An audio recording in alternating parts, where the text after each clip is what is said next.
19, John DeFoy purchased 100 acres from George Myers for $1,200. And he presented the plan for the village to the county commissioners on June 20th of that same year. With their approval, Newburgh was founded. Its area is from the river about 4 blocks west to where the railroad tracks are now, and from Clark Street on the north to Main Street here on the south. And as you come around here, and you can do it now or you can look later, the first exhibit that we have up here shows a map of Newburgh Landing, and also then one of Sloan Station. Gail Comer has worked out land records for Toronto, and of course we have the maps here. The plan also called for streets that were 50 feet wide and lots that were 60 by 120 feet.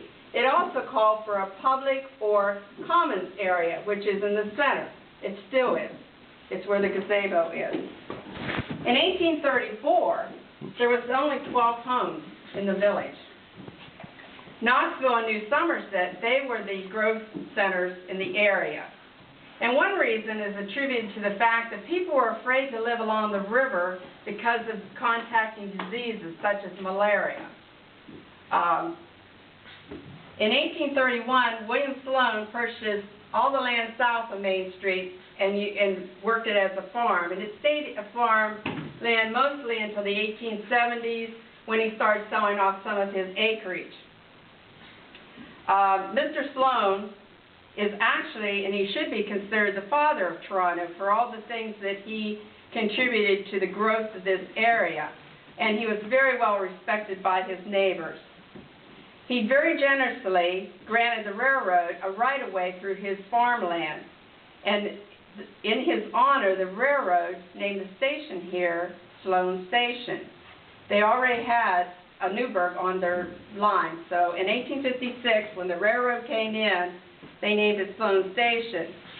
On this map here, I don't know if we have one of these here, but this map here, I mean, the railroad stations there was one at Jetto, there was one at, down here at Brown Station was at Browns Island. So the railroad trains weren't like today that only maybe went from here to Pittsburgh and never stopped in between. It would have probably made about 20 stops in between at that time. Located in and near the village was abundant natural resources such as coal. There was oil fields across the river at Turkey Foot and also in Knoxville, and natural gas wells that provided fuel for heating and in such quantities that it could be used for manufacturing of bricks, glass, or sewer pipes. The quality of the gas was free from impurities and was used for excellent lighting in homes, in street lights, and in manufacturing.